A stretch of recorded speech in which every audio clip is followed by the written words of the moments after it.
साथियों, जैसा कि आप सबको पता है कि 22 अप्रैल को पहलगाम में जो घटना घटी थी जिसमें 27 लोग मारे गए थे, उसके बाद ऐसी व्यवस्था हो गई थी कि भारत सरकार को कोई ठोस कदम उठाने चाहिए और जनता भी ये चाह रही थी और सरकार भी ये चाह रही थी कि किसी तरह से कोई मतलब पाकिस्तान को किस तरह आड़े हाथ लिया जाए। तो इसी विषय को लेके आज जो हमारा एपिसोड है वो पाकिस्तान और अंदरूनी जो हमारे अंदरूनी देश में जो मतलब भारत विरोधी जो ताकतें हैं उनको लेकर है। तो इसी विषय पर आज हमारे साथ हैं अनिल आर्य जी, जो एक बुद्धिजीवी व्यक्ति हैं और आज का विषय जो हम शेयर कर रहे हैं वो उन्हीं के साथ कर रहे हैं। तो आर्य जी का हमारे कार्यक्रम में आने का स्वागत है। पवन जी, आपके श्रोताओं को मेरा सादर नमस्कार, जय श्री राम। और जो अब हमारा देश अब युद्ध की स्थिति में चल रहा है और मोदी जी जो अब अपना पराक्रम दिखा रहे हैं वो उसका सारा देश स्वागत कर रहा है। और मैं तो कहूँगा कि रेवाड़ी में भी हमें पूरा जन समर्थन और सहयोग का प्रदर्शन जो है इस समय करके उनकी पीठ मजबूत करनी चाहिए। और ये पाकिस्तान नहीं रहा, ये पाकिस्तान है और इसको जब तक सबक नहीं सिखाया जाएगा, इसको तोड़ के टुकड़े टुकड़े नहीं कर दिया जाएगा, जब तक ये मानने वाला नहीं है।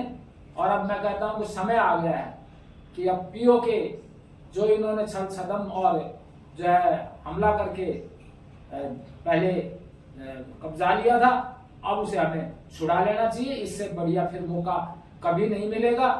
और पूरा विश्व का जनमत हमारे साथ है, पूरा देश पक्ष और विपक्ष सब एकजुट हैं और इस समय से अच्छा फिर कभी अवसर नहीं आएगा जब हम पीओके को हासिल कर सकें। और पाकिस्तान का तो ऐसा है कि कहते हैं कि ना रहे बांस ना बजे बांसुरी, इसकी तो बांस ही खत्म कर देना चाहिए, इसका तो नाम ही खत्म कर देना चाहिए, तभी जाके ये अपने कारगुजारियों से बाज आएगा। हमने अब तक 4 लड़ाइयाँ लड़ी हैं, जिनमें 3 पाकिस्तान के खिलाफ लड़ी हैं और 1 चीन के खिलाफ लड़ी है। और ये अगर युद्ध हुआ आगे, ये युद्ध का रूप इसने लिया है ये आक्रमण ने, तो निश्चित रूप से 5वीं लड़ाई होगी। लेकिन हम अब जाते हैं विवाद के ऊपर। विवाद के ऊपर क्या है कि विवाद जैसे ही जब देश का बंटवारा हुआ तो जम्मू कश्मीर था वो एक तरह से मुस्लिम बहुमूल्य क्षेत्र था, लेकिन राजा था जो वो वहाँ का हिंदू था, डॉक्टर करण सिंह जिनका नाम है। तो करण सिंह ने पहले तो सहमति नहीं जताई कि हम भारत के साथ जम्मू कश्मीर को मिलाना चाहते हैं, लेकिन जब आक्रमणकारी जो थे पाकिस्तान के कबीले थे उन्होंने जब हमला करा तो उन्होंने नेहरू के सामने सरेंडर कर दिया, मैं कश्मीर आपके सुपुर्द करता हूँ। तो फिर आखिर इसमें डिले कैसे हो गई कि भाई उस वक्त क्या सरकार हमारी ठोस कदम नहीं उठा पाई? कांग्रेस क्यों, नेहरू जी प्रधानमंत्री थे तो वो ठोस कदम नहीं उठा पाए कि भाई इसी वक्त हमें पीओके को बनने नहीं देना चाहिए था? पवन जी, सरदार वल्लभ भाई पटेल गृह मंत्री थे और वो पूरे दिल से चाहते थे कि इन कबायलियों को जो है बिल्कुल खदेड़ के हम पूरे कश्मीर को जो करण सिंह जी के राज्य में थे उसको हासिल करें। लेकिन नेहरू जी जो है वो दोगले मन के थे, वो यूएनओ में जाके इस विषय को ले गए और वहां जाके इन्होंने लटका दिया। नेहरू जी ने तो एक नहीं असंख्य ऐसी गलतियां करी हैं जिन्होंने देश को बहुत ही कमजोरी की तरफ धकेला। और सन 62 में तो जैसी पीठ दिखाई नेहरू जी ने और हमारी सेनाओं को जो धक्का लगा उसका तो कहना ही नहीं चाहिए, शर्म से सर झुक जाता है। 1962 की हारे हैं। हाँ, 62 में हमारे हजारों एकड़ जो है उन्होंने 4,000 एकड़, 2,000-2,500 एकड़ इधर कश्मीर की तरफ और 2,000-2,500 एकड़ वो अरुणाचल प्रदेश की तरफ, तो जो कश्मीर तो इतना जो है कब्जा चाइना का करवा दिया। तो ये सब नेहरू जी की कमजोरी और नेहरू जी की गलत नीतियों के कारण था, जो कि मैं नहीं मानता कि नेहरू जी एक देशभक्त व्यक्ति थे, वो एक अवसरवादी व्यक्ति थे जो कि महात्मा गांधी के रहमो करम दया के ऊपर जो है वो प्रधानमंत्री बने थे, वरना सारी वर्किंग कमेटी कांग्रेस की सरदार वल्लभ पटेल भाई पटेल के साथ एक वोट उनका अपना था और जो है सब आदर करते थे गांधी जी का। और उनकी इच्छा हुई, उन्होंने पर्ची सरदार पटेल के हाथ में दे दी कि इनको अवसर दे दिया जाए। और सुना तो ये भी जाता है कि नेहरू ने उनके कान में आके कह दिया था कि अगर जो है मुझे प्रधानमंत्री नहीं बनाया गया तो मैं कांग्रेस को 2 टूक कर दूंगा।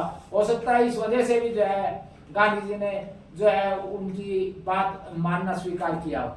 नहीं, उनका जो उन्होंने जो कहा था वो ये कहा था कि जो अंग्रेजों ने जो सत्ता परिवर्तित की है वो भारत को ना करके मतलब एक तरह से मुझे परिवर्तित की गई है, मैं अपना अलग एक देश बनाऊंगा, ऐसी बात। तो इस कारण वो महात्मा गांधी को झुकना पड़ा, कम से कम और फाड़ ना हो, 2 फाड़ हो गए कोई दिक्कत नहीं, अब और फाड़ ना हो। हाँ, तो हम तो नेहरू जी की बिल्कुल नीतियों से जो ना बिल्कुल असहमत और असंतुष्ट हैं। मैं तो कहता हूँ एक काला काल था हमारे देश का जब जो है ये नेहरू जी का ये यानी हमारे आजादी के बाद की जो लोकतंत्र की स्थापना थी वो एक तरह से कमजोर नींव पे रखी गई थी। कहने का तो तात्पर्य यही हुआ कि कमजोर नींव। अच्छा, एक बात और है, गांधी जी ने तो ये भी कह दिया था कि वह कांग्रेस की जरूरत नहीं है और जो है इसको अब जो है बंद कर देना चाहिए, इसको नहीं रखना चाहिए। लेकिन बाद में जो नेहरू जी के टाइम के अंदर का शासन चली, उसने तो पोस्ट इंडिपेंडेंस मुस्लिम लीग का रोल अदा करना शुरू कर दिया। सारा जो है आज मुस्लिम लीग नहीं रही, वो तो जो है आजादी से पहले थी, लेकिन अब जो है वो कांग्रेस ही मुस्लिम लीग का जो है रोल अदा करती आई है। और इसने 60-65 साल के अपने शासन काल के अंदर पूरा ही तो इस्लामीकरण करने की जो है सुनियोजित साजिश रच डाली थी देश को। अब उसके बाद हम बात करते हैं 1965 की लड़ाई की, जब नेहरू जी एक्सपायर हो गए थे, उनके बाद प्रधानमंत्री अपने लाल बहादुर शास्त्री जी बने थे। तो पाकिस्तान ने ये सोचा कि लाल बहादुर शास्त्री बहुत कमजोर प्रधानमंत्री हैं जो ठीक तरह से बोल भी नहीं सकते। ऐसे टाइम पे अगर हम भारत पे हमला करते तो भारत के कई बड़े बड़े शहरों को हम अपने में विलय कर लेंगे। लेकिन पाकिस्तान का ये सोचना भी बिल्कुल गलत साबित हुआ और जिन पे उम्मीद नहीं थी कि लाल बहादुर शास्त्री एक अच्छा फैसला लेंगे, लेकिन वो ऐन मौके पे ऐसा फैसला ले गए कि लाहौर, हमारी भारत फौज का लाहौर पर पूरी तरह कब्जा हो गया था। तो इसका मतलब कमजोर आदमी तो नहीं था, फैसले लेने वाली बात आ गई। देखिए, शास्त्री जी कद के जरूर छोटे थे, लेकिन उनकी इच्छा शक्ति बहुत बड़ी थी और बड़े त्यागनिष्ठ व्यक्ति थे, बड़े ईमानदार व्यक्ति थे और उनके नैतिकता की जो शक्ति थी वो नेहरू जी से कई गुना जो है अधिक थी।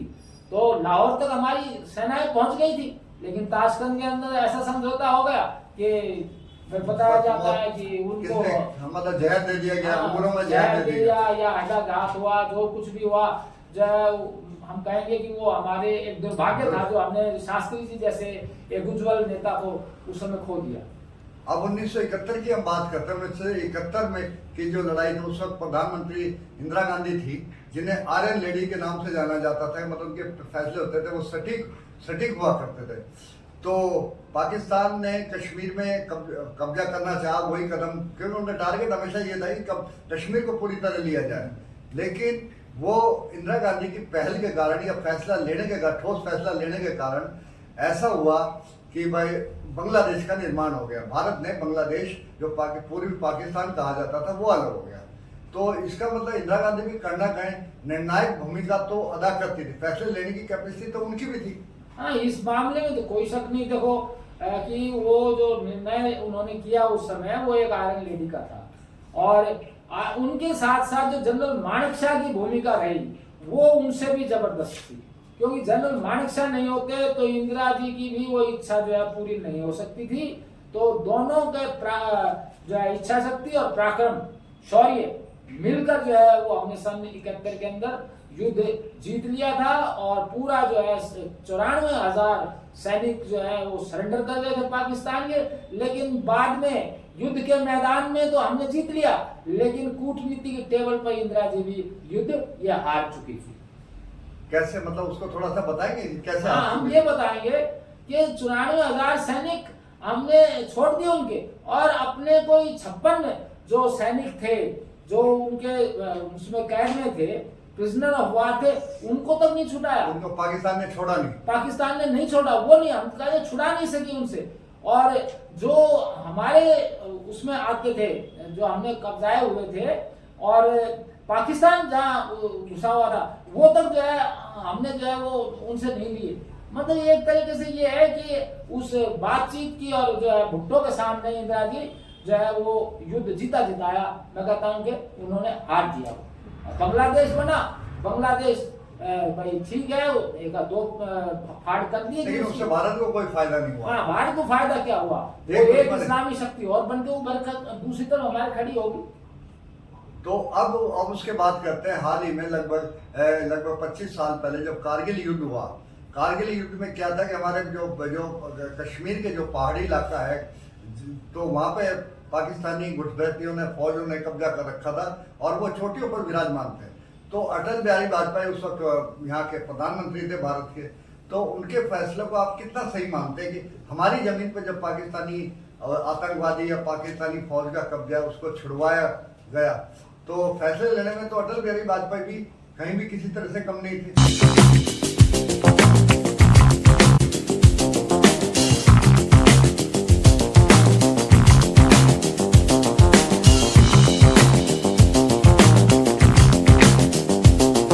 अटल जी की भी नीति ये थी कि पहले जो है मैत्री और शांति से जो है पड़ोसी को पड़ोसी की तरह बरता जाए और शत्रुता छोड़ी जाए। आपस में जो है रेलगाड़ियों का आवागमन जो है उन्होंने शुरू करवाया और उन्होंने भी दोस्ती का झांसा दिया, लेकिन फिर कारगिल के अंदर अचानक हमारे युद्ध कर दिया, तो वाजपेयी जी ने जो है मुंह तोड़ जवाब दिया और हमारी सेनाओं ने जो है वहां से उसको खदेड़ा उनको। तो अब तक जितनी लड़ाइयां देखी, नेहरू वाली हम लोग कमजोर मानते हैं कि भाई नेहरू का फैसला सही नहीं था और उन्होंने तिब्बत और चीन को लेकर जो बीच में मध्यस्थता पहले मतलब निभाने की कोशिश करी, जिसका परिणाम होगी चीन ने भारत पे हमला करा और हम लोग किसी भी तरह से तैयार नहीं थे 1962 की लड़ाई के लिए। तो ना फौज तैयार थी, ना मानसिक रूप से हम लोग तैयार थे, लेकिन उसके बाद जितनी भी लड़ाइयाँ जीती है हमने लड़ी हैं वो सारी की सारी जीती हैं। अब हम बात करते हैं 2025 की लड़ाई जो पहलगाम के बाद होने की संभावना है कि भारत पाक में एक बड़ा जबरदस्त युद्ध होगा। तो इस बारे में आप क्या कहना चाहेंगे कि अमित शाह और मोदी जी जो एक मतलब प्रधानमंत्री और गृह मंत्री के पद पे विराजमान है, तो फैसले लेने में कहाँ दिक्कत आ रही थी? मतलब किस तरह से कि लोगों को लग रहा था कि भाई ये एक तरह से बिहार के चुनाव में इस चीज को इस्तेमाल करना चाह रहे हैं बजाय देश हित की बात के लिए। ये मामला पहले अपोजिशन ने खूब उठाया और नेहा सिंह राठौड़ ने भी खूब उठाया। नेहा सिंह राठौड़ तो डायरेक्ट इन पे चोट कर रही थी कि इनका उद्देश्य बिहार के चुनाव को जीतना, ना कि देश सेवा करना। तो इस बारे में आप क्या कहना चाहेंगे? देखिए, सेना के फैसले लेना जो है वो सेना पे ही छोड़ना चाहिए। इंदिरा गांधी जी के टाइम में भी जब उनका पाकिस्तान के साथ युद्ध हुआ तो काफी पहले कैबिनेट ने और इंदिरा जी ने जनरल मानेकशॉ को कहा था कि इनके ऊपर हमें आक्रमण करना है, लेकिन जनरल मानेकशॉ उस समय मना कर गए, क्योंकि उन्होंने देखा कि जब तक हम इनको अच्छी तरह घेर नहीं लें, जब तक हम अपनी पूरी रणनीति जो है सक्षम नहीं बना लें इनके ऊपर, तब तक जो है आक्रमण करना नहीं चाहिए। और फिर बाद में जब जनरल मानेकशॉ ने अपनी तैयारी पूरी कर ली और इनको घेर लिया और जब उन्होंने वहां से छेड़छाड़ की शुरुआत कर दी तो एकदम जो है युद्ध जीत के दिखा दिया। तो कैबिनेट की या प्रधानमंत्री के चाहने से युद्ध नहीं जीते जा सकते, वो तो सेना ने युद्ध जीतना है और इच्छा शक्ति जो है सरकार की होती है, तो उस इच्छा शक्ति की दृढ़ता में तो कोई कमी है नहीं। जब उन्होंने कहा कि मोदी जी को बता देना कि हम धर्म पूछ के जो है गोली मार के जा रहे हैं, तो उसी वक्त मोदी जी ने ठान लिया कि इनको सबक जो है अच्छा सख्ती से सिखाएंगे।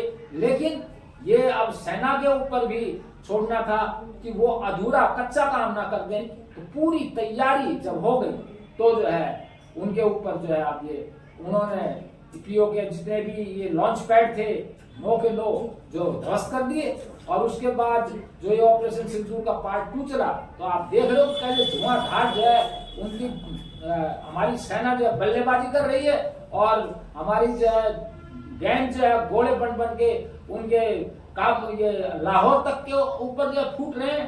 तो इसमें हम ये नहीं कह सकते कि गांधी जी ने अपने इन्होंने मोदी जी ने या शाह जी ने कोई जो है देरी करी है। उचित अवसर देखकर ही जब ऐसे जो है बड़े कदम उठाए जा सकते हैं। तो अब जैसा इस वक्त मतलब युद्ध के कगार पे हम लोग खड़े हैं, लेकिन अब बस यही है कि कब शुरू हो जाए कुछ कहा नहीं जा सकता। लेकिन आप जिस तरह से पाकिस्तान किसी तरह की कोई ज्यादा पहल नहीं कर रहा है, तो इससे तो ये सामने आता है कि पाकिस्तान की वो स्थिति नहीं है कि वो युद्ध कर सके। एक तो चाहे उनको ये समझे कि वो अंदरूनी कलह के कारण उधर से बलूचिस्तान विरोध कर रहा है उनका, वो बागी हो गया, वो उन्होंने बल्कि कहते हैं कि 100 सैनिक पाकिस्तानी रेंजर्स के वो मार दिए, और उधर से तालिबान है वो भी पाकिस्तान के एक साइड से, इधर से कश्मीर और भारत ये भी है। तो क्या आपको लगता है कि पाकिस्तान एक तरह से हमारे सामने टिक भी पाएगा?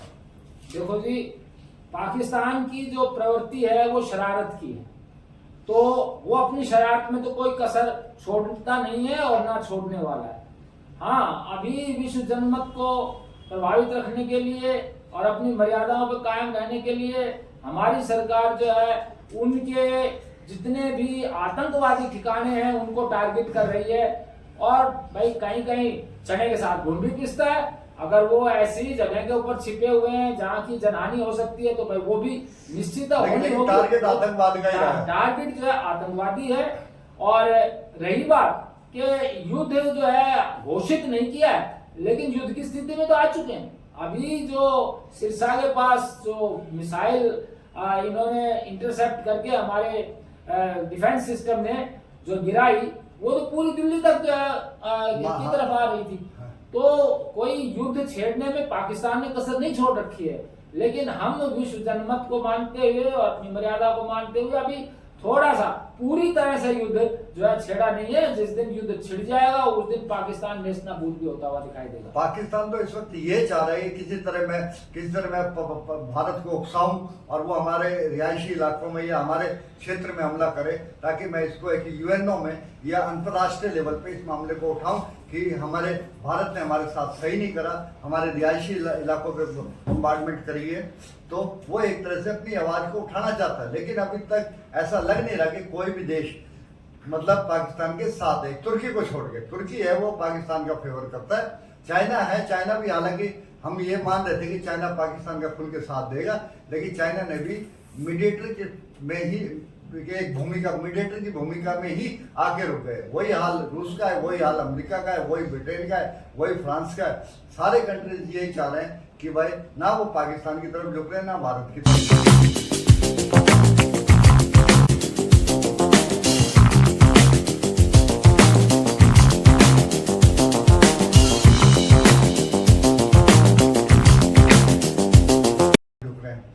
तो अब चाइना का देखिए, उसका व्यापारिक समझौता है, उसका भाई वो अस्त्र शस्त्र उसको दे रहा है तो उसको उसमें बेनिफिट है।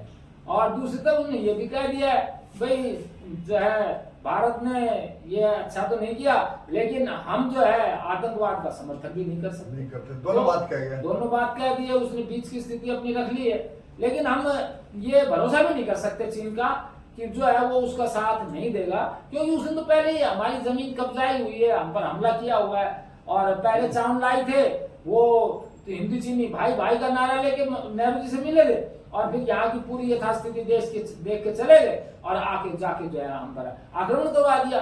तो चाइना के लोगों पे हम भरोसा नहीं कर सकते। हाँ, दूसरे जो विश्व की शक्तियां हैं, जो देश हैं, वो अपने अपने स्टैंड के ऊपर हैं। रूस हमारा हमेशा पुराना साथी रहा है, और इस वक्त तो अमेरिका भी थोड़ा साथ देने की बात करता है। अमेरिका भी जो है वो जो है कह रहा है कि भाई, क्योंकि वो भी आतंकवाद से पीड़ित हुआ है और आतंकवाद के खिलाफ जो है बिल्कुल अब वो ओपन में है। लेकिन अब देखते हैं, हम भी कोई अब उन पे निर्भर नहीं है। भारत जो है आत्मनिर्भर अपने शस्त्रों के हिसाब से भी है, अपने देश के अंदर जो है निर्माण भी हो रहा है। तो पाकिस्तान की तरह हमने कोई भीख का कटोरा लेकर दुनिया में नहीं घूम रहे हैं जो यूएनओ की किताब मानेंगे या किसी और बड़े देश की किताब मानेंगे। हम अपने संप्रभुताशाली जो है हमारा देश है, और हम अपने दमखम के ऊपर खड़े हैं और लड़ रहे हैं। अब हम बात करते हैं यहाँ की पत्रकारिता की। जो भारत का मीडिया है वो मतलब इतना जागरूक है, या टीआरपी बढ़ाने का उसका उद्देश्य है, या वाकई या उसका देश में मतलब देश के शुभ मतलब चिंतक बनने का प्रयास है। लेकिन एक चीज ये साफ जाहिर हो जाती है, जितना किसी भी पाकिस्तानी फौज को जितना शायद हमारी फौज से डर नहीं लग रहा हो, उससे कहीं ज्यादा हमारे मीडिया से डर लगता है। क्यों? मीडिया तो ये कहीं ना कहीं ये गुमराह की स्थिति नहीं है कि मीडिया एक जो चीज घटना हुई भी नहीं है उसके बारे में भी बोल रहा है। हमने पाकिस्तान के रावलपिंडी पे हमला कर दिया, हमने पाकिस्तान के कराची में आग लगा दी, हमने पेशावर में कर दिया, ये कर दिया। मतलब अभी जहाँ तनाव है इसमें कोई दो राय नहीं, और युद्ध हो भी सकता है, ये भी कोई बात नहीं। लेकिन मीडिया का एक जरूरत से ज्यादा जाना क्या आप इसको सच मानते हैं? पवन जी, ऐसा है कि युद्ध जो है केवल हथियारों से ही नहीं लड़े जाते। युद्ध जो है मनोबल से भी लड़े जाते हैं, मानसिकता से भी लड़े जा सकते हैं। पाकिस्तान की सेना को यदि उसकी जनता की मनोबल टूट गया और जो है उसके खिलाफ होगी, जनसेना को सपोर्ट नहीं मिली, तो पाकिस्तान कितने दिन टिक सकता है। तो मीडिया जो है अपने देश की सेना का, अपने देश की जनता का मनोबल बढ़ाने के लिए अगर थोड़ा बहुत मिलावट भी कर रहा है तो एवरीथिंग इज लव एंड वार, इसमें कोई बुराई नहीं है। और किसी भी तरह इस वक्त हमारे जो है देश की जनता का, देश की सेना का मनोबल जो है उच्चतम सोपान पर होना चाहिए और मीडिया इसमें सहयोग कर रहा है, इसमें मैं कोई बुराई नहीं समझता। मतलब हर तरह से everything is fair in love and war. Everything is fair in love and war. Love and वार, जब लव एंड वार हो रहा है तो उसके अंदर जो है अब कोई चीज अनफेयर नहीं है। और कहते हैं आपातकाले मर्यादा नास्ति, आपातकाल में मर्यादाएं नहीं काम किया करती हैं, उस समय तो शक्ति, युक्ति, नीति ये सारी काम करती हैं। और जो है ये एक मीडिया के स्तर के ऊपर भी हम युद्ध लड़ रहे हैं और मीडिया जितना मनोबल बढ़ा सके उतना ही मैं समझता हूँ कम है। तो अब हम बात करते हैं यहाँ की अंदरूनी समस्याओं की। आज विपक्ष की बात करते हैं। विपक्ष लगभग कह सकते हैं, हम पूर्ण रूप से तो नहीं कह सकते, लगभग कह सकते हैं कि लगभग मीडिया मोदी जी के साथ है कि हमें पाकिस्तान को सबक सिखाना चाहिए। जब फारूक अब्दुल्ला और ओवैसी जैसे अपनी स्टेटमेंट बदल देते हैं, जो हमेशा भारतीय जनता पार्टी या मोदी अमित शाह के खिलाफ रहे हैं, वो भी कहते हैं कि भाई युद्ध होता है तो होने दो, हम पाकिस्तान को सबक सिखाएंगे। तो आप इस बारे में क्या जाएंगे? लेकिन कुछ जो ऐसे वामपंथी कह लो या जो राष्ट्रवादी ना होके एक अपने निजी स्वार्थ की बात करते हैं, तो उनके बारे में आप क्या कहना चाहेंगे? क्या वो अंदर से हमें देश को थोथला नहीं बना रहे? देखिए, हमारी राजनीति में पक्ष विपक्ष की ये अच्छी भूमिका रही है। जब इंदिरा जी के समय में युद्ध हुआ तो अटल बिहारी वाजपेयी जी ने भी उनको दुर्गा बताया था अपना देश का और पूरा समर्थन दिया था। और अब जब मोदी जी जो है इस युद्ध की कगार पर खड़े हैं तो हमारा जो दूसरा विपक्ष है वो भी जो है उनका समर्थन दे रहा है। ये स्वागत योग्य है, ये एक अच्छी बात है, हमें उनका जो है समर्थन करना चाहिए। और इस समय में भी, इस नाजुक समय में भी जो है किसी तरह की कच्ची बातें करके मनोबल को गिराने की बात करते हैं या कटनी छटनी करते हैं, तो मैं समझता हूँ वो देश के वफादार भी नहीं हो सकते, वो देश के फर्माबरदार नहीं है, वो देश के गद्दार कहे जाने चाहिए।